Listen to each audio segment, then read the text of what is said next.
Good day everyone. So for today, let me share with you on how to customize your notifications in Facebook so that you can filter what only notifications would you like to see.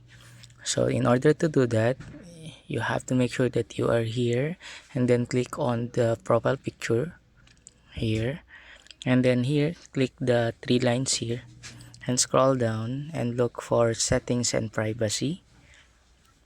Now click settings. After that, you go to notifications. Scroll down and you will see under the preferences, we have notifications. So here, it says here what notifications you receive, or basically you can customize what you want to receive. Facebook may still send you important notifications about your account and content outside of your preferred notification settings.